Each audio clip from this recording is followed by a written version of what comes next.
Gabi. Parang napakadilim na ng panahon. Magandang umaga sa bawat isa. Good morning, good morning, good morning, good morning. Sa ating pong mga kapatiran, nakapiling po natin ngayon, naka-online, magandang umaga po sa inyong lahat. Ano man ang kalagayan po ninyo, whether evening or umaga po sa inyong kinalalagyan, magandang araw po sa bawat isa. Isa pong panibagong linggo na naman na idinagdag ng Diyos sa buhay natin ito. Alam natin kung ano itong araw na ito. It is a day wherein we need to worship God. It is a date ng ating pong kaugnayan sa Diyos at pagtibayin ito sa buhay natin. At salamat po sa Panginoon sa opportunity na yan. And I hope na tayo pong lahat ay masaya ngayong umaga at tarot po tayo upang nakatune yung ating puso at kalooban na ituon po ng lubos ang ating sarili sa Diyos. Because this is the day that the Lord has made, let us rejoice and be glad in it. Muli sa sandaling ito, tayo pong lahat ay tumayo. Kung meron po kanilang Bible, makibukas po kayo sa akin sa aklat po ng Revelations or Pahayag. Pag-usapan natin sandali yung huling aklat ng Biblia, ang salita po ng Panginoon ayon po sa kapahayagan po ng Banal na Espiritu sa buhay ni Juan kung saan siya po ang sumulat nito. Revelation chapter 3 verse 14 to 22. Medyo mahaba-haba po ang ating babasahin, pero hindi po ito kalugihan kung ating pong bibigyan pansin at oras. Ulitin po natin, Revelation chapter 3 verse 14 to 22. Kung dyan na po kayo, basahin po natin. Ito po ang nilalaman. Isulat mo sa anghel ng iglesia sa Laodicea. Ito ang sinasabi niya na ang pangalan ay Amen, ang tapat at tunay na saksi. At siyang pinagmula ng lahat ng nilalang ng Diyos. Alam ko ang mga ginagawa mo. Alam kong hindi ka malamig ni mainit. Mabuti pa sana kung ikaw ay malamig o mainit. Ngunit dahil ikaw ay malahininga o maligamgam, hindi mainit ni malamig, isusuka kita. Sinasabi mong ikaw ay mayaman, sagana sa lahat ng bagay at wala nang kailangan pa. Ngunit hindi mo nalalamang ikaw ay kawawa, kahabag-habag, dukha, bulag at hubad. Kaya nga ipinapayo kong bumili ka sa akin ng purong ginto upang ikaw ay maging tunay na mayaman. Bumili ka rin sa akin ng puting damit upang iyong isuot at matakpan ang nakakaya mong kahubaran. Bumalik ka rin sa akin ng gamot na ipapapahid sa iyong mga mata upang ikaw ay makakita. Sinasaway ko't pinapalo ang lahat ng aking minamahal, kaya't maging masigasig ka. Pagsisihan mo, talikuran ang iyong mga kasalanan. Tingnan mo, nakatayo ako at kumakatok sa pintuan. Kung diringgin ninuman ang aking tinig at bubuksan ang pinto, papasok ako at kakain akong kasalo niya. Ang magtatagumpay ay bibigyan ko ng karapatang umupo, nakatabi ko sa aking trono, tulad na nagtatagumpay na nakaupo ngayon katabi ng aking ama sa kanyang trono. Ang lahat ng may pandinig ay makinig sa sinasabi ng Espiritu sa mga iglesia. Blines na po ng Diyos ang masigla at masayang pagbasa po natin ng salita ng Panginoon. I hope we enjoy reading this passage in the Bible. Tayo po'y muli pong dumulog sa Diyos, magpasalamat at humingi ng gabay sa Banal na Espiritu sa ating pong sama-samang pagbubulay-bulay ng kanyang buhay at makapangyarihang salita. Hallelujah. Oh, we glorify your name, O Father God. You are worthy to be praised. You deserve the worship of your people, O God. Ama, aming Tatay sa langit, narito po kaming lahat tumaharap sa trono ng iyong kabanalan, sa trono ng iyong holiness, Lord, and righteousness. Inaamin po namin, Panginoon, kami po'y nagkukulang, nagkakamali, nagkakasala, nanghihina, nanlulupaypay. May mga pagkakataon po sa buhay namin, Lord, kami po ay hindi nagtatagumpay laban sa tukso at pagsubok. Subalit, O Diyos, kami po'y lumalapit, nagpapakumbaba, sapagkat batid po namin, You are a God full of mercy, God full of forgiveness, God of hope, God of peace. Ama, kung meron man sa amin hindi payapa ang kalooban sa umagang ito, marahil po may mga dahilan, O Diyos, kung bakit iyon ang nararanasan at nadadama. O Diyos, pawiin mo ang lahat ng ito. Madama po namin, Panginoon, ang kalinga, iyakap ng iyong pag-ibig, pagpapatawad, kahabagan. At naniniwala kami, Panginoon, ang grasya mo ay sapat sa pangailangan naming lahat, O Diyos. Narito po ang iyong lingkod. Make use of my life, O God, as a channel of your word, as I shared your message tonight. Lord, bless your servant. I humbly come to you, begging for your leading and guidance. Because without you, I admit, I am nothing. Wala po akong magagawa kung wala ka. At gayon din ang bawat isa sa amin. O Diyos, bless mo po ang bawat isa. Maging po yung amin pong mga kapiling naka-online po ngayon. O Diyos, iba't ibang dako, O Diyos. I-bless mo po sila. O Diyos, maging makabuluhan at mabunga ang araw na ito sa buhay naming lahat. Sapagkat ito po'y araw na tinalaga upang amin pong matanggap ang iyong inilaang biyaya, O Diyos. At sagot sa aming mga katanungan, tugon sa aming mga problema. Lord, solusyon sa aming pong mga hinaing. At Lord, mga bigating daladala, bigyan mo ng kagaanan at huwag pong hayaan, O Diyos, na may uuwi sa amin sa umagang ito, na talunan at hindi niya natanggap ang biyayang iyong inilaan, O Diyos. Salamat po, Ama. Salamat, Lord, sa lahat ng bagay na iyong pong nakakamit at patuloy mong ibibigay sa buhay namin ito. Continue to bless our lives, our families, our homes, our loved ones. Lord, our ministry and everything we possess, it is yours, O God. Salamat po. All the glory belongs to you. Honor and praise is yours. In Jesus' name, amen. Amen, amen, amen. Praise God. Hallelujah. Purihin po ang Panginoon sa kabutihan niya sa buhay natin ito. Pinamagatan ko po ang mensahe ng Panginoon ng Keep Your Spiritual Fire Burning. Kung ating tema po sa taong ito ay Keep the Fire Burning, ano po yung apoy na ito na dapat itong pagningasin at patuloy na nagniningas sa buhay natin ito? Keep the fire burning. Kung ating pong susuriin ang ating pong mga sariling buhay, sarili muna, wag muna yung kapitbahay. Madali po kasing isulat yung mga mali, mga problema, flaws, pagkukulang ng ating kapwa. At kung minsan, hindi natin nagagawa magkaroon ng search, personal search, self-searching time para ating pong tunay na makilala at malaman yung tunay nating kalagayan sa buhay. Madali pong magkumpara at isipin na mas angat tayo kaysa sa iba. Pero ano ba tayo sa harapan ng Diyos? Ano yung ating kalagayan? Napakahalaga po nito. Habang binubulay ko po itong mga talatang ito, ako po'y naiiyak sapagkat I'm not worthy to stand in front of people without the grace of God. Kasi all of us commit mistakes. Lahat po tayo nagkukulang. Sa totoo lang, walang matuwid, wala ni isa. Only Jesus, the only one who exists in this world that is righteous. Tanging si Jesus lang. At kung wala yung biyaya ng Panginoon, hindi tayo papasa sa panuntunan at standard ng Diyos.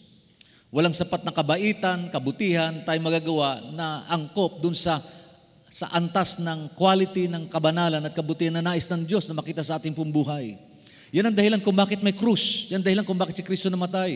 Sapagkat wala na isa sa atin ng sapat at aangkop doon sa tamang sakripisyo upang tayo makatanggap ng buhay at pag-asa. Sapagkat tayong lahat ay nagkakamali. Sino dito lahat ng exam niya perfect?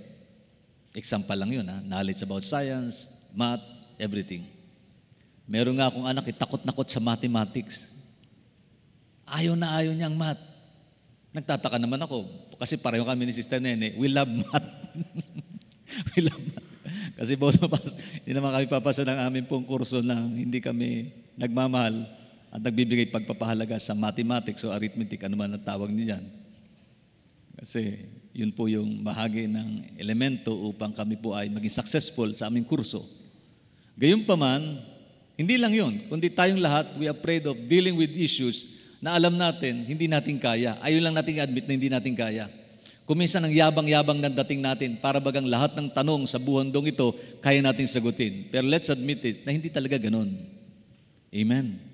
Who am I? Sino ba ako sa harapan ng Diyos? Napakahalagang lagi tinatanong natin yon.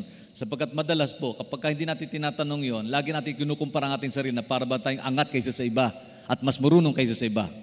Alam niyo po, kay marunong tayo, kay ikaw well-educated, you are highly regarded person in this world, na lahat ng impormasyon alam mo. Pero sa harapan ng Diyos, we are nothing. We are nothing. Kung wala ang Diyos, wala tayong magagawa. Kaya pag-usapan natin sandali ang ating mga sariling buhay. Kamusta na yung ating spiritual na kalagayan? Isang tabi muna natin yung ating pong mga physical, personal at material na sitwasyon sa buhay. Sapagkat marami po sa atin angat kaysa sa iba. Mas maraming pera sa bangko marahil kung kumpara sa akin o sa silang sa ating mga kapatid. Kaya mas maganda kayo sa inyong katabi. Tingnan niyo katabi niyo. Mas maganda ba siya? Kung hindi kayo sumasang-ayon, tumingin lang tayo sa salamin. Tingnan natin ating sarili. Mas malakas ba siya kaysa sa atin? Mas marunong ba siya sa atin? Mas may kakayanan ba siya kaysa sa atin? Pagka ginawa natin yon, it's either we commit pride at saka magkaroon tayo ng inggit. Di ba? Pagka inihambing mo sarili mo, magkakaroon ka ng dalawang bagay, positibo at negatibo. Kaya lang sa negative part, it could be pagka nakita mo, mas angat siya, nainggit ka eh. Para naawa ka sarili mo. Mabuti pa siya o hindi na naglalakad. Nakasakay na sa mamahaling sasakyan. Pero pag na-traffic, naisip mo, mabuti pa ako. Umuusad siya, hindi. Diba? Parang ganun ang buhay, di ba? Pagka mabuti pa siya, may panggasolina, ako wala. Pag naubos yung panggasolina, mabuti pa ako, naglalakad at may sigla. Siya hindi na makalakad kasi walang exercise. Ibig sabihin, sa buhay natin ito, dalawang bagay pwede mong tanawin. Pwede nga inggit ka o pwedeng mapagpala ka at tingnan mo yung pag-unawa mo ng buhay natin, hindi tayo pinagkukulang ng Diyos bawat sandali at bawat araw ng buhay natin. Amen. So yun. Kaya lang, let's talk about the deeper part ng buhay. And that's the spiritual part. Kasi ang buhay natin, hindi lang physical. Sino po dito nag-breakfast na? Si taas ang kamay po, huwag kayong mahiya. Inggitin niyo yung hindi pa.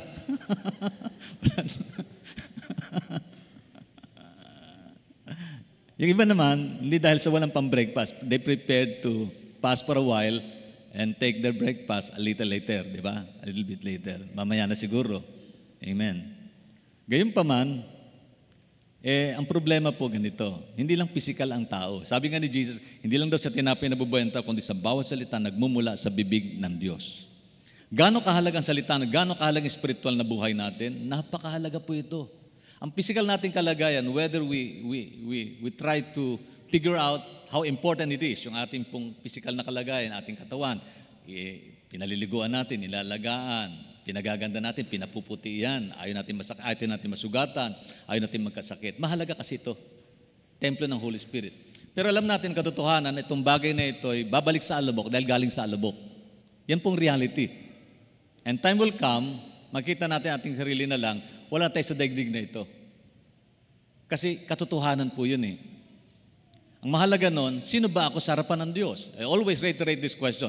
Who am I in the presence of God? Sino ba ako pagka ang Diyos nakaharap ko? Kausap ko siya, sino ba ako? Ang problema po, we seldom talk to God in a very intimate way. Mas mabuti pa yung kausap natin sa Messenger, sa Facebook, klase natin, kaibigan natin. Nakakausap natin intimacy, may intimate relationship, intimate fellowship, communicating with them. But how about God? Na sa pasimula, hindi ka iniwan, hindi ka pinabayaan, nandyan siya, sa lahat ng sandali, nangako siya na kailanman hindi ka niya iiwan ni pababayaan man. Ganon ka-importante tayo sa Diyos. E ang tanong, ganon siya importante sa buhay natin na ito? Alam niyo yung dahilan kung bakit tayo binibigyan ng pagpapala ng Diyos? When God blesses you, He wanted us to realize that God is a blesser, not us. God is the owner, not us. Ang Diyos ang may-ari, ang Diyos nagpapala, ang Diyos nagbibigay ng mga bagay na ito upang makilala natin, may Diyos na hindi tayo iniiwan ni pinababayaan man. Humihinga pa ba tayo? Pasalamatan natin ng Lord kasi nandyan siya. Yung grace niya nandyan siya. Nakakagalaw pa tayo. Pasalamatan natin, kilalanin natin ang Diyos, alalahanin natin sa lahat ng oras, sa lahat ng sandali, sapagkat nariyan siya. He is our Emmanuel. God is with us. Our fellowship with Him always begins from the very beginning and it will end for eternity. Kaya ang sabi nga ng Panginoon sa kanyang sinasabi sa kanyang pangako, huwag kayong magalumihanan. Ano ba ang dahilan kung bakit tayo namang problema? Ang daming bagay. Sa mundong ito nagdudulot sa atin ng alalahanin. Sabi ng marami, pagka dumadami daw uban, ang dami mong iniisip. Totoo naman minsan yun, di ba? Pag matanda ka, dami mo lang iniisip. Pero pag-usapan natin mamaya yung iniisip natin. Ano ba yung iniisip natin? Marami tayong iniisip. Ngayon pa man din, kahit nakatingin kayo sa akin, ang dami yung iniisip. Naniniwala po ako doon. Habang nakatingin kayo sa akin kung ano iniisip nyo. Di ba? Hindi ko nga lang mabasa yan, pero alam ng Diyos kung ano laman yan. Hindi ko lang alam kung focus kayo o not. Hindi ko na problema yon. Problema niyo yun at ang Diyos. Ang problema ko, itong mensahe ito ay maipahayag sapagkat this is my assignment today. And I need to fulfill my assignment. Kasi lahat tayo may purpose sa mundong ito. May layunin ng bawat sandaling dumarating sa buhay natin. May purpose, may layunin, may dahilan kung bakit. May dahilan kung bakit. Kung nasa harapan nyo, nakupo kayo, may dahilan kung bakit kayo nandyan, may dahilan kung bakit kayo inilagay ng Diyos sa isang tahanan, sa isang pamilya, may dahilan kung bakit ganito na apelido nyo, tao kayo, lalaki kayo, babae kayo, at may dahilan po lahat ng bagay na nangyari sa ating buhay. At lahat ng yan, nasa time frame ng Diyos, nasa panahon na binigay at inuukol ng Diyos na dumating sa buhay natin. Pwede tayong magplano ng magandang bagay sa ating kinabukasan, pero ang sabi ng Bible, ang tao nagbabalak, pero ang Diyos ang nagpapatupad ng lahat ng ito. Amen. Yun po yun. Now, let's talk about these things. Ayan. Ang malungkot, kung ating pong susuriin ang ating spiritual na kalagayan, hindi po, karamihan po sa atin, hindi po fully committed in the essence of loving God with all our heart, souls, and mind. I'm not judging, no? Hindi ko po kayo hinuhusgahan. Pero ito po yung overview ng kalagayan ng tao ngayon. Bakit? Sinabi ng Panginoon sa kanyang salita, sa huling panahon, ang tao ay magiging makasarili. Ang tao ay magiging gahaman sa salapi, palalo, mayabang, mapangalipusta, Suwail sa. Alam ninyo. Meron balita, no? Yung dalawang kabataan, galing sa estudyante, galing sa eskwelahan, na tripan ng apat na walang inisip kundi manggulo ng buhay. Minor. Sinaksak. Yung estudyante, patay. Ano ba ang purpose ng buhay nila? Ganon? Kung kayo po yung magulang, anong reaksyon nyo? Di ba parang, ano ba nangyayari sa mundo? Totoo po yung pag-ibig ng marami manlalamig. Ang pag-unawa sa kalagayan ng buhay mawawala. Yung immoralidad lalaganap. Maging tayo mga Kristiyano nadadamay sa mga sitwasyong nangyayari sa ating paligid. Yan po yung realidad, kapatid. Ang tanong po, pag-usapan natin yung spiritual na buhay. Ano ba yun? Simple lang, the basic thing that you need to do in spiritual to make us strong and more intimate with God is prayer and read God's Word. Yun po, basic po yun. Huwag mo natin pag-usapin pagsamba, paglilingkod, pag-awit, pagpupuri, pagiging member ng choir. Simple lang. Every day, we need to do these things for us to grow in our knowledge and understanding of God. And what is that? Biblia Rasal, Bible reading, and personal prayer devotion kay Lord. Yun lamang po, sandali. Huwag naman natin ibigay yung ilang mga bagay na nakapaloob din doon. Yung simpleng bagay na dalawang basic things that we Christians need to do regularly to establish our intimate fellowship with God. Ano yon? Prayer and God's reading Word. Meditating on God's Word. Day and night. Day lang ko minsan, wala nang night. Di ba? Ano ibig sabihin? Yung reality, half-hearted. Many of us are half-hearted in commitment. Hindi buo. Hindi ganap. Hindi ko sinasabi hindi natin love si Lord. Love natin ang Diyos. Sino bang hindi? Kahit nga yung sugarol, love niya si Lord. Kahit yung magnanakaw, love niya ang Diyos eh. Kahit nga yung mamamatay, love niya ang Diyos eh. Pag tinanong, love mo Diyos, oo naman. Pero ang buhay, hindi umuugnay doon sa katotohanan na yon. Bakit? Yun po yung kagalagayan ng mundo na ating kinagagalawan ngayon. Hello, nandiyan po ba kayo? Tingnan nyo katabi nyo. Mabait pa rin ba siya? Tingnan nyo. Opo, pastor, kuminsan, pagtulog. Mabuti pa rin ba siya? Good pa rin ba siya? When God created us, He created us, ang sabi ng Diyos, perfect ang creation ng Diyos. Walang flaws. Ang sabi nga ng Bible, it was very, very good eh. Eh bakit nagkaroon po ng problema? Kasi nga, hindi naging wise tayo sa ating choices in life. God has given us the ability to think. Amen. May binigyan tayo ng Diyos na kakayanang mag-isip. Isip. Mag-isip. Asan ang isip? Yan. To think.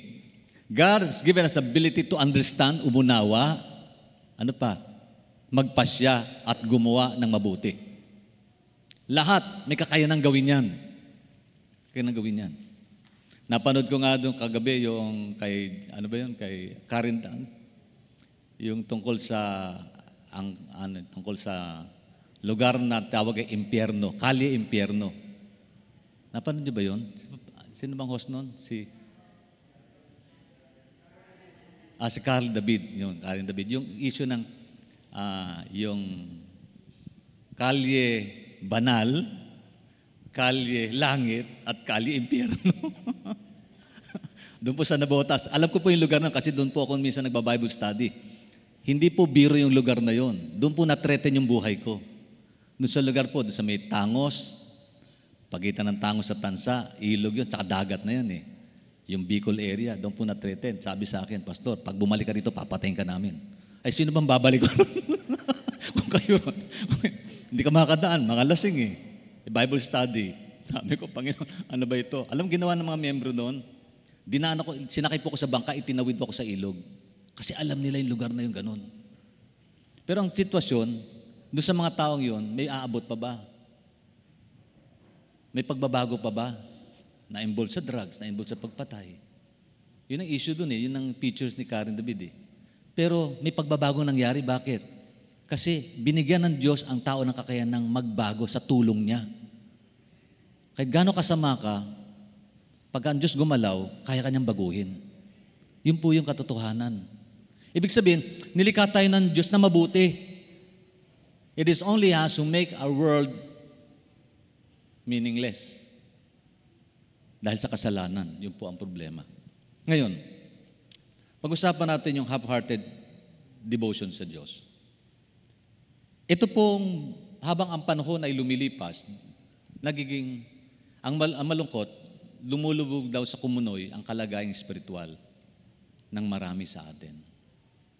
Hindi na tayo nakapag-pray ng dapat ng prayer at quality time dealing with God in a personal way. Bakit? Kasi ang dami nating kaabalahan sa buhay. We're too busy with a lot of things in this world. Alam niyo, nung magkaroon tayo ng gadget, cellphone, nakatulong sa akin, nakatulong sa inyo, tama po ba? Kaya lang, kuminsan nakagulo. At madalas, nakakagulo sa ating spiritual na buhay.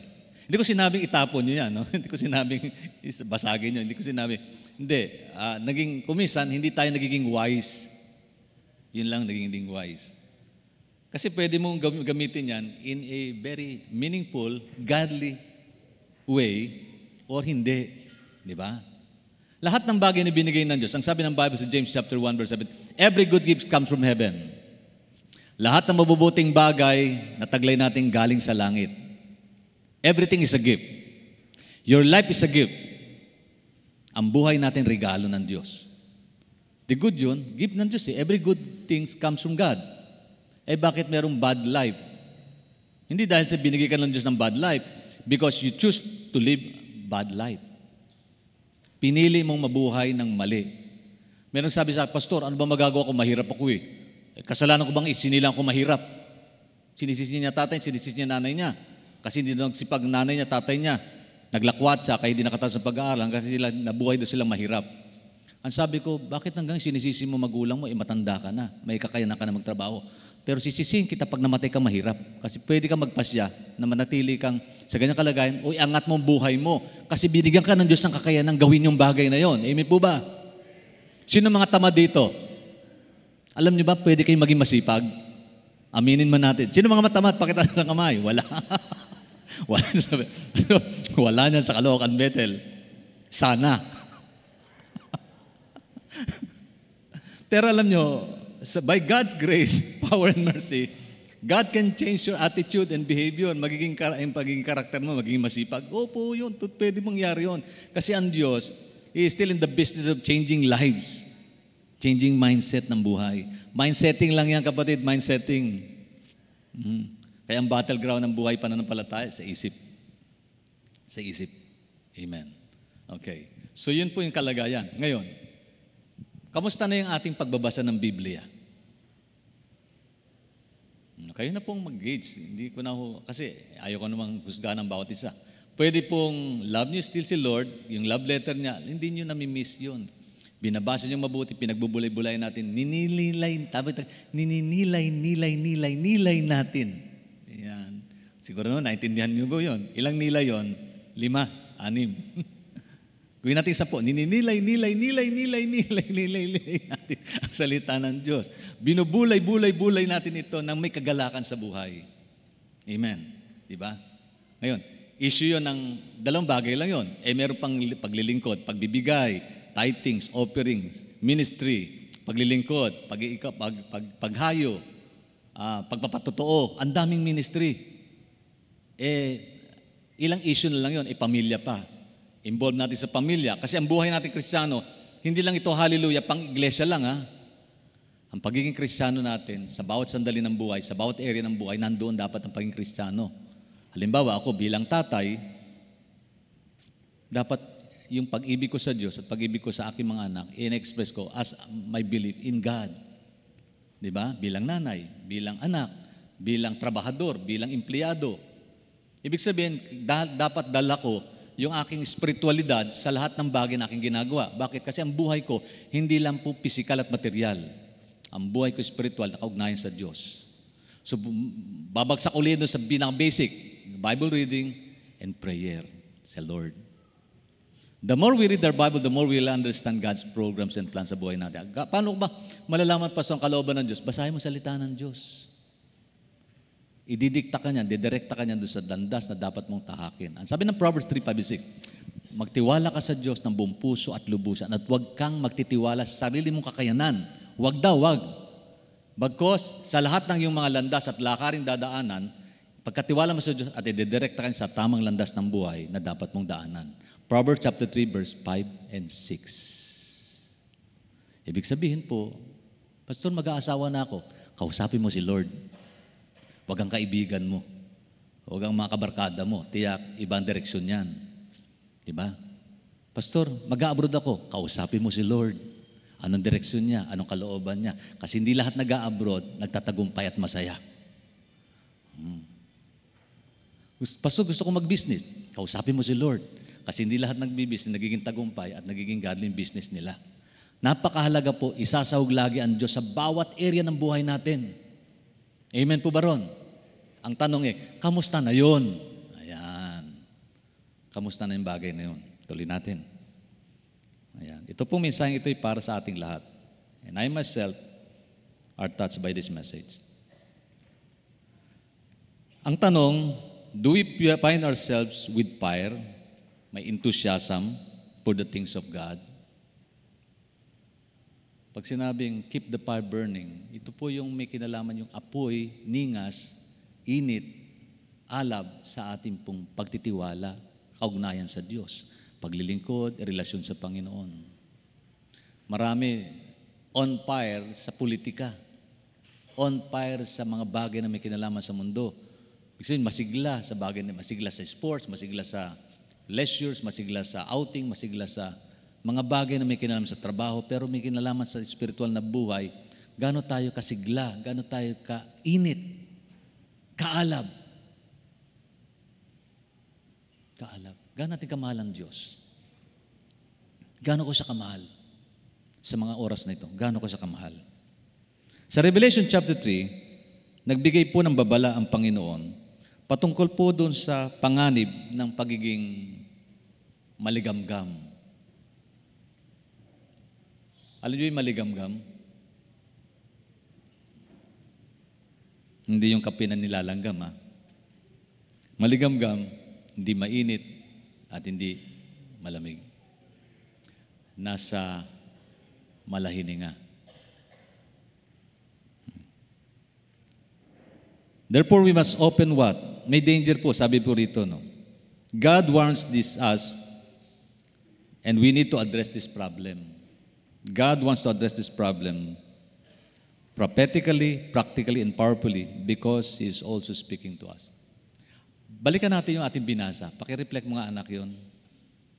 Yan. Tingnan niyo po ang sabi doon sa atin. Samahan po natin sandali. Ito pong si Juan, nung kausapin siya ng Holy Spirit, pakita sa kanya yung bangyari ito. Revelation chapter 3. Chapter 2, ito yung sulat sa 7 iglesia, nagsimula doon sa chapter 2. May kinalaman doon sa sulat ng Panginoon sa mga mananampalataya sa Efeso. Ang sabi ni Lord, nakikita kong paglilingkod ko, ang kasipagan nyo, ang pag-uusig na hinarap nyo, nanatili kayong matatag. Subalit, meron akong laban sa inyo. Hindi nyo na ako mahal katulad nung dati. Yun po yung kalagayan ng unang iglesia.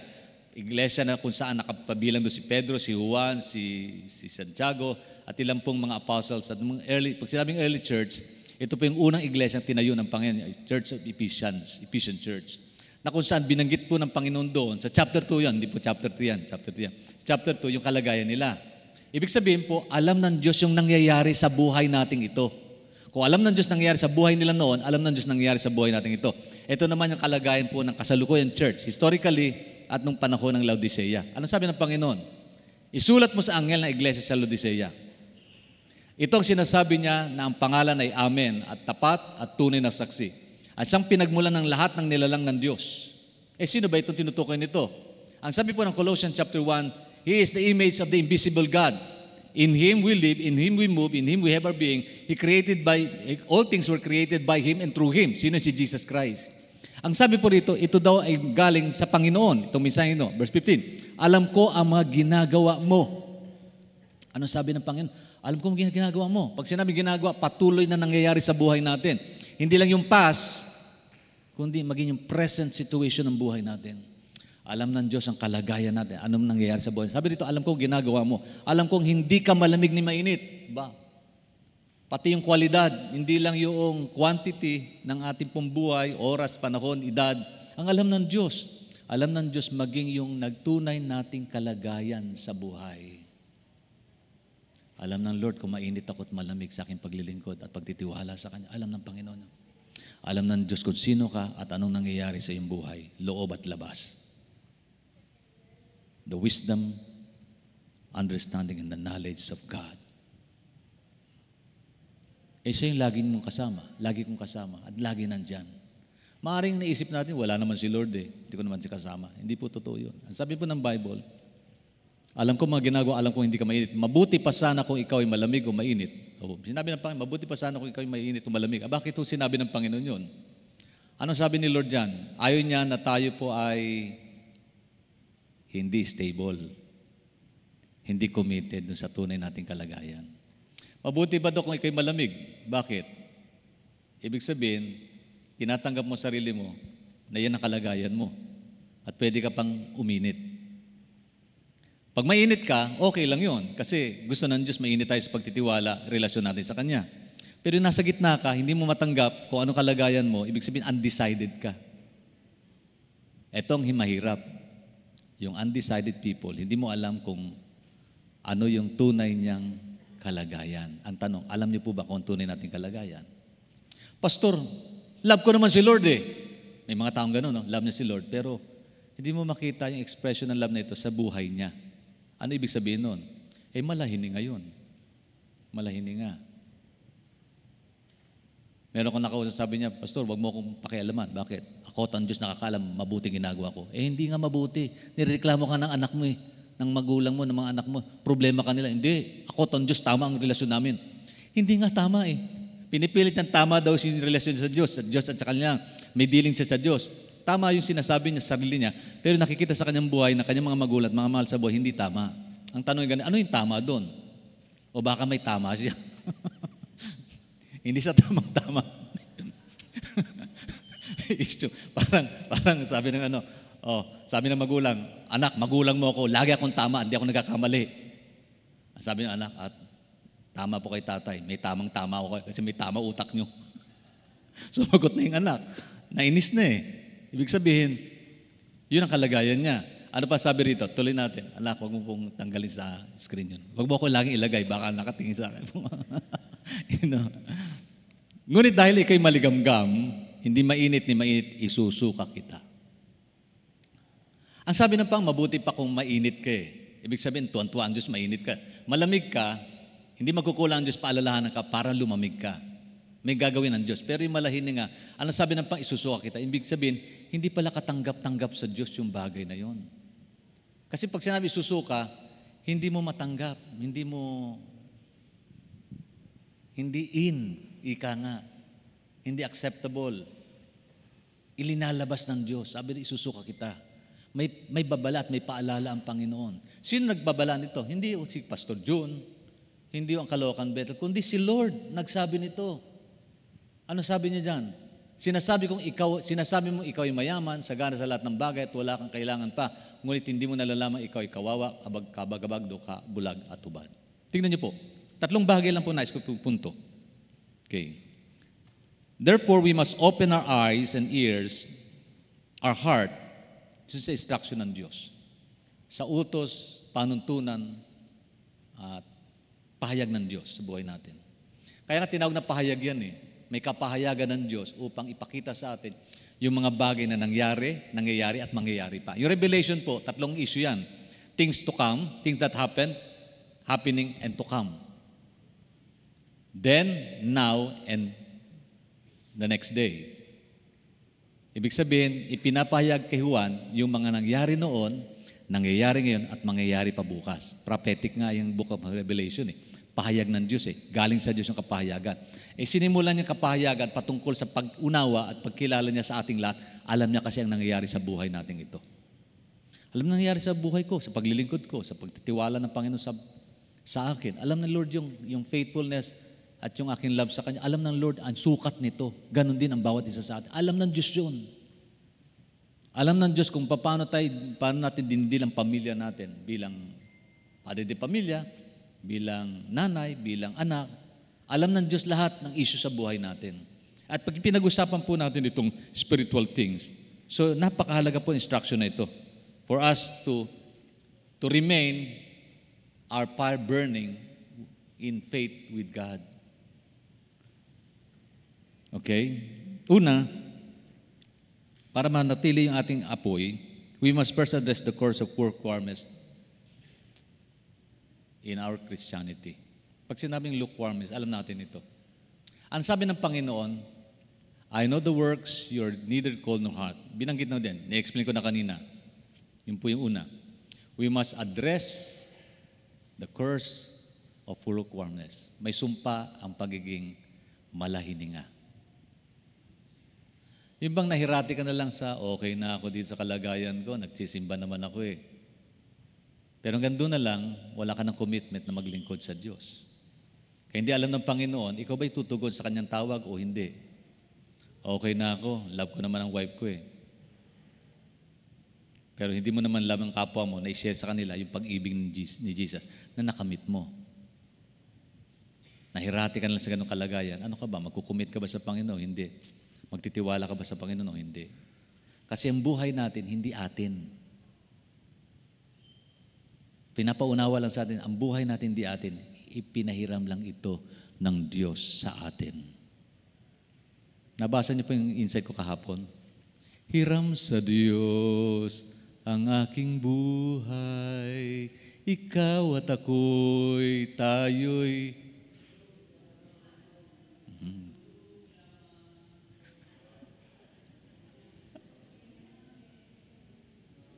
Yun ba yun? Kay Jamie Rivera. Hindi yun.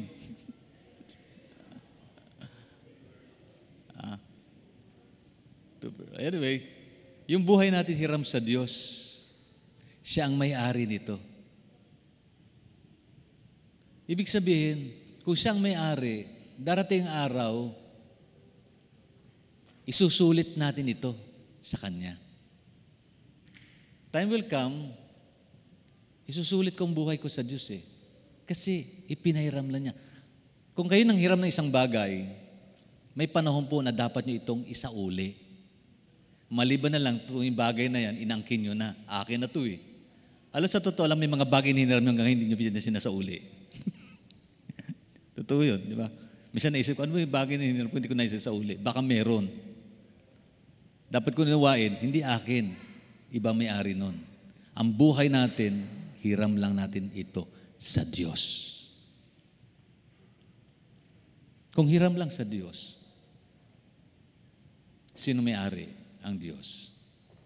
Para kanino? Para sa Kanya. And at the end of the day, it's not about us, but it's about God. Ang malungkot, hindi natin na-establish yung malalim na ugnayan at malalim na pagtitiwala sa Panginoon na nais niya namang mangyari sa buhay natin ito. Kaya we ought to deal with this issue, yung lukewarmness Christianity. Ayaw ng Panginoon na ganun ang ating kalagayan. Isusuka kita, sabi ng Diyos, isusuka kita. I'm not judging each one of you. Hindi ko po tungkuling humusga. Kasi ang Diyos lang nakakaalam noon. Kundi ito po'y paalala sa atin, Lord, ako ba? Kamusta na kalagayan? Ako ba'y malahininga sa iyo? Yung love kita pag Sunday, erase kita pag Lunes hanggang Sabado. Yung nagbabasa ako ng Bible pagka may service, pagka wala na, nakalimutan ko na ang love letter mo. Nagpipray lang ako pag may problema. Kapag wala ng problema, I seldom thank you and give you glory and honor, even through a simple prayer of thanks. Nagbibigay lang ako pagka gusto kong magbigay, pero hindi ko ito gustong ibigay na may kagalakan ako. Parang napilitan lang. Pag inutusan, sumusunod, pero kailangan pang itulak para gumalaw at kumilos. Wala bang kusa na naglilingkod at nagmamahal sa Diyos? Inisip ko, Panginoon, ako, sa paglilingkod ko, ayaw ko naman mangyari na, bakit ako nagsasalita? Kasi linggo ngayon, pastor ako, nakakaya naman sa inyo, hindi ako magsasalita. Di ba? Ang hirap naman nun. Para bagang, Lord, kaya pala ako naglilingkod kasi responsibilidad ko. Pero hindi na yung dahil sa mahal kita at narito ako dahil sa iyo. Iba yun. Yun yung nais ng Panginoon establish sa buhay natin ito. At hindi maging lukewarm ang ating kalagayan sa ating sitwasyon. Verse 17. Verse 17 claimed that the cause of lukewarmness is ignorance. Anong dahilan ko bakit mayroong lukewarmness? Binanggit dito verse 17. Sinasabi mo ikaw ay mayaman. Tingnan nyo, unawain nyo po sa lahat ng Biblia. Sinasabi mo ikaw ay mayaman, sagana sa lahat ng bagay at wala nang kailangan pa. Ngunit hindi mo nalalaman ikaw ay kawawa. Tingnan nyo yung anong issue dyan. Yung kanyang kaalaman tungkol sa tunay niyang kalagayan. Feeling niya, pag-unawa niya, mayaman ako. Lahat ng bagay nasa akin na. Pero sabi ng Panginoon, hindi mo nalalamang ikaw ay kawawa, kahabag-habag, duka, bulag, at hubad. Ipinapayag ng Panginoon yung tunay nating kalagayan. Sa pagnanaw natin, minsan ganito minsan pag tayo tumanaw sa ating sarili, wala na akong pangailangan pa. Ayan. Kaya kong lahat ng bagay. Strong naman ako May faith ako kay Lord, naglilingkod ako sa Kanya. Minsan sinasabi ko, Panginoon, ako na may pastor. Parang feeling ko, okay na ako. Pero mabasa ko to, sabi ko, Lord, meron ka palang measurement. Meron ka palang panukat, Panginoon Kung feeling mo, mayaman ka na, sabi ng Panginoon, hindi mo nalalamang ikaw ay kawawa, kabag-abag, duka, bulag, at hubad. Ano yon? The issue here is not understanding, the issue here is about ignorance of the things of God. Kaya mahalaga yung kinakausap ko ang Diyos Panginoon, ano ba yung mga bagay na nais mo? Sapagkat gusto ko malaman yon. Kasi hindi lahat ng bagay alam natin. Hello? Halimbawa, Panginoon, ano ba mabuti sa aking mga anak? Kasi tayo magulang, meron tayong tinatanong, di ba? Nak, mabuti sa iyo, ito tama sa ito, mabuti sa iyo. Pero ano yung mabuti para sa Kanya, Lord? Kasi pinagkatiwala mo kami maging magulang sa kanila. Bagamat we're not perfect parents, and my children are not perfect, we are all close, we have flaws and mistakes. Pero mahalaga yung Panginoon, ano po yung dapat? Pag nagkamali sila nagkulang, ano po yung mainam, Panginoon? Ano po yung mabuti? Kasi hindi ko po alam ang lahat ng bagay sa buhay nila at buhay ko. Nandiyan po ba tayo? Naintindihan po ba natin? Ibig sabihin ng Panginoon, sabi niya, Lord, may mga bagay pala. Tingnan natin. Sabi nito, sagana sa lahat ng bagay at wala nang pangailangan pa. Ngunit hindi ninyo alam na kawawang-kawawa kayo. Yan, kawawang-kawawa. Sabi rito, mahirap, bulag, hubad sa paningin ng Diyos.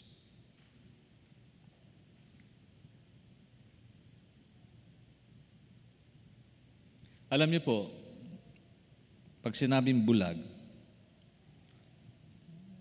wala pong hihigit sa kabulagan ng isang taong nakakakita pero hindi niya tinitingnan yung tama. Matindi pa siya sa bulag na pisikal. Wala pong hihigit sa isang taong bingi na nakakadinig pero hindi niya pinapahalagan yung nadidinig niyang minsay mula sa Diyos. Yun po mahirap. Yun ang lukewarm eh. Meron siyang pandinig pero hindi niya inuunawa yung nadidinig na nais ng Panginoon dinggin niya. Yan, parang yung message nila, labas dito. Pero may pandinig naman. May pangunawa. Ang problema yung pangunawa. Sabi, akala ninyo, hindi nyo alam, hindi nyo batid na kayo hindi mayaman, hubad, aba, at kawawa. So, meron papasok dito yung salitang humility. Napakahalaga sa Diyos ang magpapakababa tayong lagi. Ano yun? Panginoon, lumalapit po ako sa iyo, humihingi ng tawad sa aking pagkukulang. Alam ko po, nagkulang ako. Alam ko po, hindi ko alam ang lahat ng bagay, pero lumalapit po ako sa iyo, humihingi ng gabay, patnubay, at direksyon. Ano sabi ng Panginoon? Humble yourself in the sight of God and God will lift us up. Yun po yun. Ano ang solusyon ng Panginoon as I wind up? Verse 18 and 19, ito po ang solusyon ng Diyos. Kaya nga, ipinapayo kong bumili ka sa akin ng purong ginto upang ikaw ay maging tunay na mayaman. Yan. Ang sinabi ng Panginoon yung tunay na ginto, hindi galing sa tao, hindi galing sa mundo. Galing sa Diyos. Yung tunay na kayamanan galing sa Diyos. Hello? Hindi po mali at kasalanan ang magtrabaho, hindi po kalaman mag-business, hindi po mali ang kayamanan umunlad ka sa iyong kurso. Hindi po kasalanan yon. Pero kung nagkulang at nawalan ka ng panahon para ibigay mo ang panahon at dapat pangunahing buhay sa Diyos, then we fail to realize we are poor. Yes, we are rich in this world, but we are poor in the sight of God. Kaya sabi ng Panginoon, bumili ka ng ginto sa akin upang ikaw yumaman. Ano pa sabi niya riyan? Bumili ka rin sa akin ng puting damit upang iyong suot matakpan ang iyong kakaya mong kahubaran. Ang tunay na kasuotan na nagpaparangal sa tao ay galing sa Diyos. When we talk about respect, pinag-usapan namin, Pastor, ano ba itsura ng isang pastor na karespeto? Nakabarong, naka-Amerikana, naka-necktie. Naging issue po yan. Ano ba dapat suot ng isang pastor para kagalang-galang at karespeto dating niya? Ano sa palagay niyo? Pag ako ba'y nag-Amerikana, karespeto ako. Tapos binubugbog ko ang misis ko.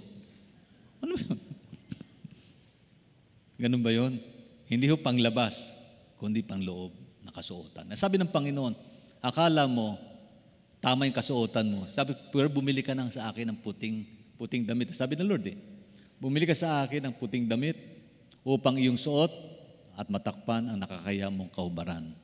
May nakikita ang Diyos sa ating pambuhay.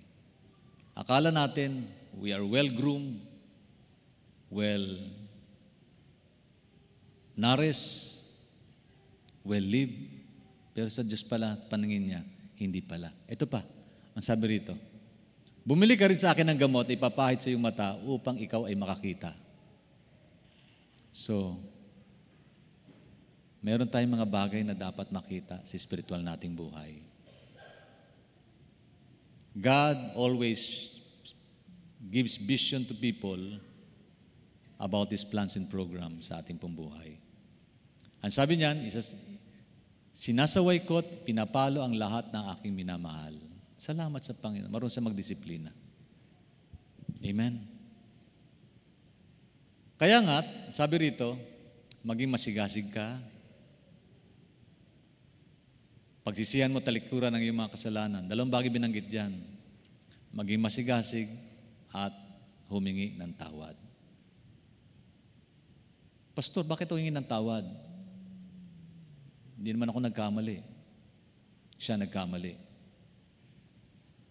Alam nyo, kahit na hindi kayo nagkamali, may expression tayo na nagkakamali tayo. Hello? Yung hindi mo mapatawad ang kaaway mo, kahit sa kagawa siya ng mali, nagkamali ka na rin doon. Sa harapan ng Diyos, hindi tama yun. Diba? Ibig sabihin, may mga issue sa buhay natin that we need to ask God's forgiveness. Ano man yan? Alam ng Diyos kasi lahat ng bagay. Kasi sabi rito, tingnan niyo po, as I wind up. We're instructed to be zealous and repent. Verse 19. Masigasig. Minsan, sabi ko nga, mabuti pa yung mga nakasuot ng naglalakad, tapos may mga pulyeto.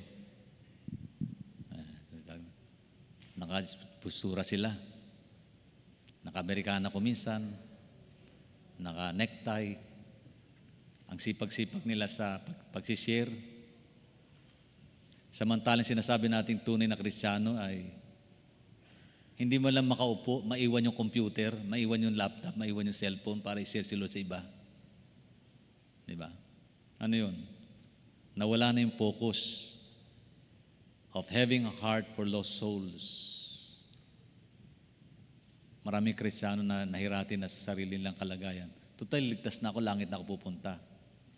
Pero hindi mo nakita, mahal mo sa buhay, hindi pa nakakilala sa Panginoon. Kilala mo, kaibigan mo, hindi pa nakakilala sa Panginoon.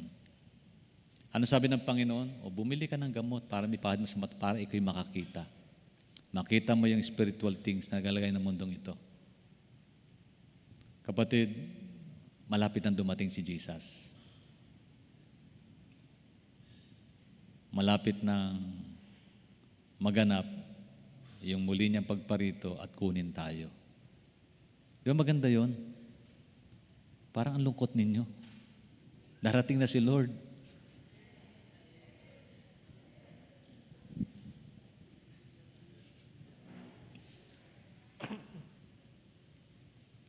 May isa po tayong pastor, nagpaalam sa akin, Pastor, ako po ay mag-a-abroad. Mamasyal po kami. Naka-schedule sila sa Israel, mamasyal.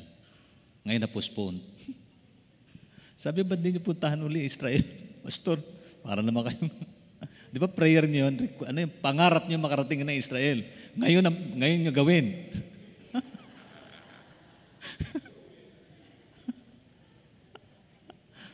Para makita niyo yung ano ba nangyayari. Paano ba sinasalubong nung, ano tawag nun?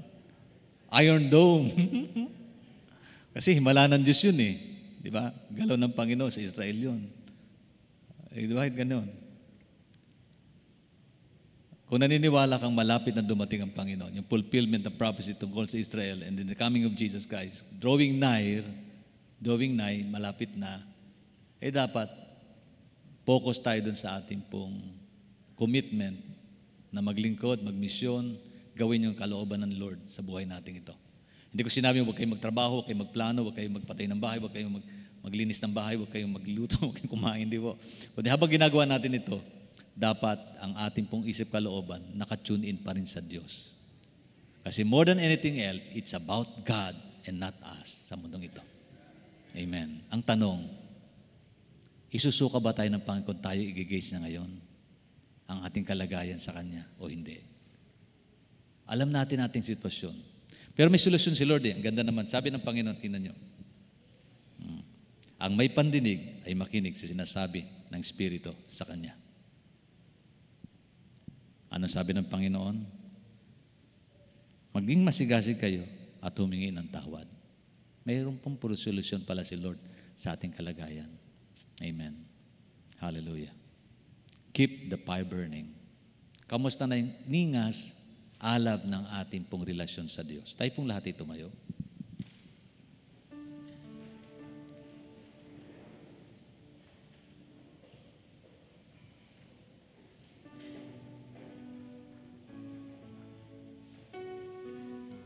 I-focus natin ating sarili sa Panginoon at sa ating sarili ngayon. Ikaw at ang Diyos. Kamusta na ang ating relasyon sa Kanya? Meron siyang inoobserbahan sa buhay natin ito. God is dealing with us individually in a personal way, and God knows everything in us. Alam ng Diyos. Marahil hindi natin naaalala ito o nalalaman, pero God knows what is happening to us. Balik ko natin sa basic muna. How is our prayer commitment to God? Pakipag-usap natin sa Panginoon. Gaano tayo kainit sa Kanya? And then, gaano naman kainit ang ating hangaring alamin ang kalooban niya sa pagbabasa ng Biblia? Two basic issues ng buhay Kristiyano, but very basic, pero very important. Kasi doon nagsisimula yung ating personal attachment sa Panginoon. At kung tayo nagkulang sa bagay na maaaring magkulang tayo sa maraming issue ng buhay, maging sa paglilingkod. At higit sa lahat, yung pag-ibig natin sa Diyos, marahil nang lalamig. Kung gusto mo muli i-commit ang sarili mo at alam mong nasa kalagayan ka na medyo nangihina, just come and ask God forgiveness and ask God's mercy, empowerment, na palakasin ka niya. Mabuti po ang Diyos. Nagpapaalala siya, nagbibigay ng panibagong sigla at lakas. Kung meron man, just come and ikaw mismo, lumapit ka sa Panginoon. Sabi mo, Lord, narito po ako. I want to recommit my life. I know I made mistakes. I know I failed you, Lord. I know hindi na katulad ng dating pag-ibig ko, Panginoon, paglilingkod. Lord, I want to renew and want you to revive my life. In Jesus' name. Sige po, alam po ng Diyos. Hindi nyo naman kailangan banggitin sa akin yung problema po ninyo. Ikaw at ang Diyos lang, kapatid. At kung feel mo, gusto mong lumapit sa altar, to recommit your life to God, open po ang altar para gawin mo ito. It's between you and God. It's between you and God. And no one's supposed to judge every actions we take. Kasi lahat tayo kinakailangan natin ang pagtatalaga ng ating sarili sa Panginoon. Kung alam mong nalayo ka kay Lord, itong mga nakarang isang araw, hindi mo nabasa, commit mo. Commit natin ang buhay natin sa Panginoon. Sige po, huwag po kayo mahiya. Kung meron pong, just come. Huwag niyo pong intindihin yung katabi po ninyo. It's between you and God. It's between you and God. If God directed you, inaudyukan ka ng Panginoon, lumapit, i-commit mo ang iyong sarili sa Panginoon. Just po, ito pong altar. Just come and we will pray. Pagpipray po natin. Hindi namin kayo chichismis. Kundi pagpipray po natin ang bawat isa. Sige po. Hallelujah. Kung meron pa po, sige lang po. Lapit lang. Kung nag-fail ka bilang tatay sa iyong mga anak, kasi bahagi po ito ng spiritual mong buhay, just come and ask God's forgiveness and ask God to redirect your lives and make you stronger as a father, as a mother, and Lord. Lapit mo lang sa Panginoon. Kung pagkukulang natin, hindi man doon sa pagbabasa ng Bible, kundi sa ating pong iba pang mga issues ng buhay, just come. Just come and ask God, Lord, narito po ako, hingihingi ko po ang kalakasan mula sa iyo, Diyos. Muli mo pong i-revive ang buhay ko. Muli mo pong pag-alabin pa ang relasyon ko sa iyo, ang aking pong spiritual na buhay, at ang pong mga tungkulin ko na sa ilalim ng mga bagay na ito, Diyos. Hallelujah. Yes, God. Hallelujah. Sige po. Bawat isa, sa inyo pong kinalalagyan, kinatatayuan, mag-pray po tayo. Kausapin po natin ang Diyos sapagkat nandyan siya. Ano man ang bagay na nakikita ng Panginoon sa buhay natin, ay pinapahayag niya sa atin, ang pagkukulang at pagkakamali natin. Hingin natin ng tawad at hingin natin ng kalakasan na tayo magtagumpay laban sa mga bagay na at muli nating maibalik at magawa yung nararapat sa buhay natin ito. Hallelujah. Pagtibayin ang ating ugnayan sa Panginoon, ang ating pong pag-ibig sa Diyos, paglilingkod sa Kanya, pagtitiwala sa Panginoon. Hallelujah. At kung nakagawa tayo ng pagkukulang, pagkakamali, nahulog sa tukso, pagsubok, ask God's forgiveness. Hingin natin ang tawad mula sa Diyos. Ang Diyos po'y marunong magpatawad, magbigay ng panibagong sigla at pag-asa sa ating pong buhay. Hallelujah. Yes, God. Ama, O Diyos, lumalapit po kami sa trono ng iyong biyaya, kahabagan. Patawarin mo kami, Panginoon, sa lahat po ng aming mga naging kakulangan, kabiguan, hindi pagsunod sa iyong katwiran ko minsan, O Diyos. Sa aming pong paglayo, O Diyos, napiling namin, kaya namin ang mga bagay na dumating sa aming pong buhay. Pero not knowing, Lord, may mga bagay po kaming napagpapasyang mali na hindi na naayon sa iyong katwiran kalooban. Marahil nakasakit kami ng kalooban at damdamin ng aming kapwa, ng aming mahal sa buhay, pamilya, anak, kaibigan, kapatid. Lord, patawarin mo kami. Patawarin mo kami, O Diyos, kung kami po'y nagkulang, ibahagi namin sa iba ang pagmamahal at pagliligtas mo, na amin pong sinasarili na lamang, na parang wala na kaming concern sa aming kapwa, inisip lang namin aming sarili. Patawarin mo kami, O Diyos. Forgive us, Lord God, for not committing our lives to you totally, for not loving you so much, O God. Patawarin mo kami, Panginoon, kung kami po'y nasaway sa aming mga magulang at naging matigas ang ulo na hindi mo naman nais, Panginoon, mangyari sa buhay namin. Pero nangyayari, Panginoon, sa amin. Lord, patawad po. Patawad po kung kami nagkulang na mahalin ang aming mga asawa. Patawad po, Panginoon, kung kami nagkulang, Panginoon, nawain ang aming kapwa. Patawad po, O Diyos. Patawad po, Panginoon, kung kami po hindi po nagkulang po ng pananalangin sa kalagayan po ng iba at sa pagdala namin sa iyong harapan patungkol sa kanilang bigating daladala at amin po sinarili na lamang ang aming mga kalagayan at hindi namin po inunawa ang kalagayan ng iba. Patawarin mo kami, Lord. Patawarin mo kami, Panginoon, sa amin pong kawalan ng sigla sa paglilingkod sa iyo. Ibalik mo po, Panginoon, na walang sigla, O Diyos. Panginoon, bigyan mo kami ng tagumpay, O God. Puspusin mo kami muli ng Espiritu, O Diyos. Kalakasang gagaling sa iyo. Himala mula sa iyo, Panginoon. Hallelujah. Praise God. Palakasin mo man ang hihina. Pagalingin mo may mga karamdaman sa pangalan ni Jesus. In the name of Jesus. Oh Lord God. I-bless mo po ang bawat isa. I-bless mo po ang bawat isa. Sige po. Sige po, kausapin mo ang Panginoon, kapatid. Talk to God. Hallelujah. Sabi mo, Panginoon, maghari kang muli sa puso kong ito. Paghariin mo, Panginoon, yung presence, Lord God, sa buhay kong ito, sa isip ko, O Diyos. Bigyan mo ako ng unawa sa tunay kong kalagayan. Lord, punuin mo po ako na yung kayamanan at hindi ng kayamanan ng mundong ito. Panginoon, tulungan mo akong maisuot ko, Lord, ang iyong katwiran upang ako'y, Panginoon, ay hindi maging hubad sa harapan mo. Panginoon, buksan mo aming paningin, O Diyos, upang makita namin yung mga bagay na nais mong makita namin at hindi kami bulag, Panginoon, sa mga bagay na iyon na napakahalaga sa iyo. Lord, bigyan mo kami, Panginoon, ng pusong nagmamalasakit sa aming kapwa, pusong nagmamahal sa iyo, at pusong nakalaang sumunod sa iyong katwiran at kalooban, O Diyos. Hallelujah.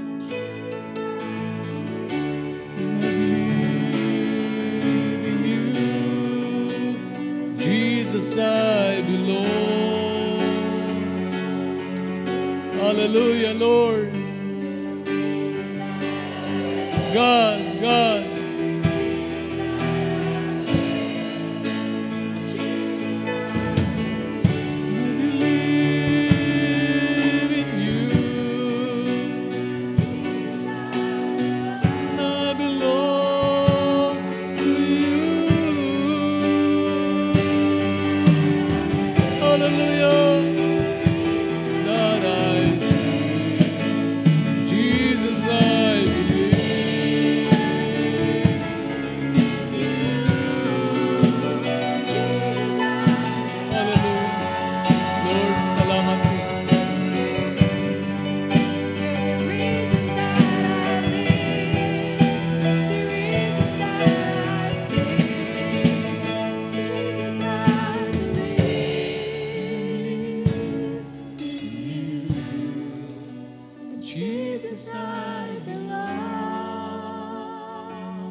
Panginoon, salamat po.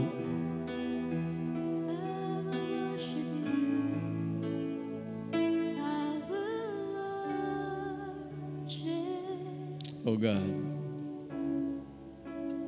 Sige po, patuloy natin kausapin ang Panginoon. Manabik po tayo sa presensya ng Diyos. Hallelujah.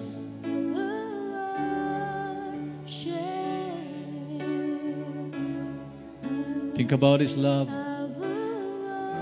Think about God's goodness. Hallelujah. Lord, napakabuti mo sa amin. Salamat po sa paalala. Salamat sa babala. Salamat sa pagpapatawad, kalinga. Salamat sa pag-abot mo sa amin, Panginoon. At muli mo po, Panginoon, binibigyan kami ng tagumpay, kalakasan na gagaling sa iyo. Lord, hallelujah.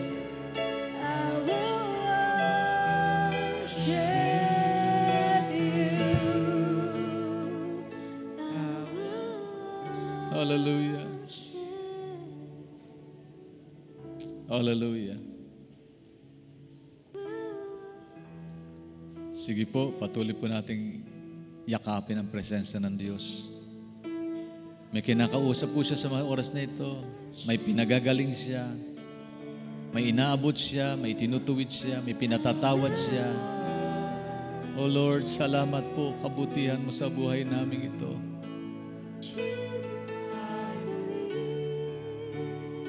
Help us, O God, to love you more, more and more, O God. In a deeper sense of our love and concern, O God. Hallelujah. Papagtagumpayin mo kami, O Diyos. Bigyan mo kami, Panginoon, ibayong siglat lakas. I-bless mo po ang bawat galaw at pagkilos po namin. Gamitin mo po ang buhay namin, Panginoon, para po sa iyong karangalan. May payag ka namin sa iba, ang iyong kabutihan at kadakilaan. Alam mo namin, Panginoon, malapit ka nang dumating. Tulungan mo kami magtagumpay. Tulungan mo kami madatnan, Panginoon, sa iyong muling pagparito. Namin pong nagaganap ang iyong layunin sa buhay namin ito. Panginoon, our life is more about you, not from us. Not us, O God. Salamat po, O Diyos, sa iyong kalinga, biyaya, pagpapala, tagumpay, pagkilos. Salamat po, Panginoon, Lord. Hallelujah. Jesus, I believe in you, O Lord. Hallelujah. To you.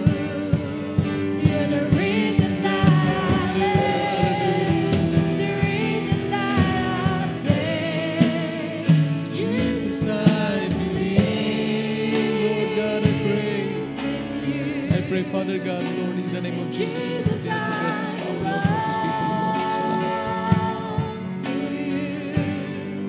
Salamat. Lord, you're the salamat po. reason that I live, the reason that I sing. Jesus, I believe in you. Jesus, I belong to you. You're the reason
Hallelujah.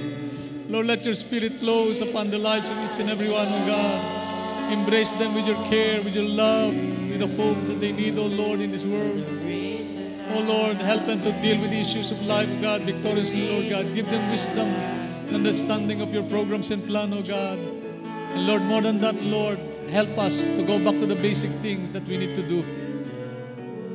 And that is to pray always, embrace your presence, and to read your word, O God. Langit at lupa lilipas, subalit ang salita mo manatili magpakailanman. Panginoon, pag-ibayuhin mo pong pagpapahalaga namin sa pagbabasa ng salita mo at pananalangin sa iyo. Lord, salamat po. Sa panahon ito na hindi po namin alam ang nagmaganing ganap bukas, pero kung pagkakatiwala namin sa iyo at sa direksyon ng iyong mga pangako, Panginoon, magtatagumpay ang bawat isa sa amin. Salamat po, Panginoon. Continue to bless our homes, our families, our loved ones. All the glory belongs to you. Honor and praise is yours. In the mighty name of Jesus, we pray. Everybody say amen. Amen. Amen, amen, amen, and amen, and amen, and amen, amen. Hallelujah. Glory be to God. Purihin ang Panginoon. Amen. Di po ba masaya na madama lagi ang presence ng Diyos sa buhay nating ito? Hallelujah. God cares. God loves.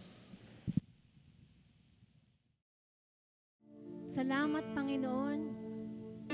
Salamat sa iyong pagmamahal, Lord God. Salamat sa iyong katapatan sa amin, Panginoon.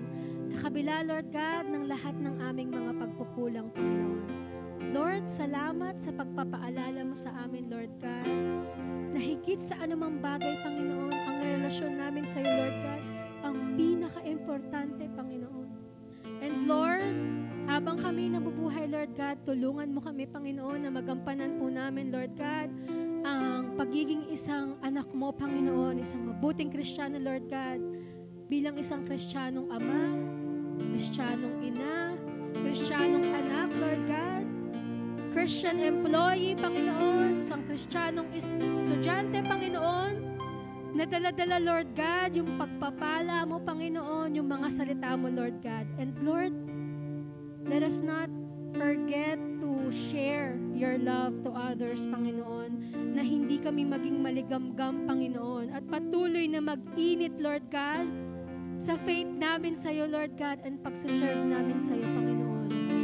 Thank you, Lord, for always reminding us, Lord God, because you love us. And ayaw mo kaming mapahamak, Panginoon. Salamat, Lord, sa pagtutuwid mo sa amin at sa pagtugon sa aming mga dalangin, Lord God. Lord, itinataas namin sa iyo ang lahat-lahat sa pangalan ni Jesus. Amen.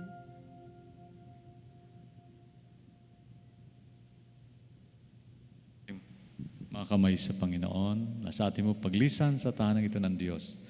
Taglayin ang bawat isa sa atin ang basbas at pagmamahal ng Diyos Ama. Biyaya at patuloy na pagliligtas at pagpapagaling ng Diyos Anak at ang patuloy na pagkipisan, patnubay, gabay at direksyon ng Banal Espiritu sa ating lahat, ngayon at magpakailanman. Amen. Amen. Amen. God bless you po. God bless. Amen. Enjoy for the day. God bless you sa inyo. Praise God. God bless. God bless.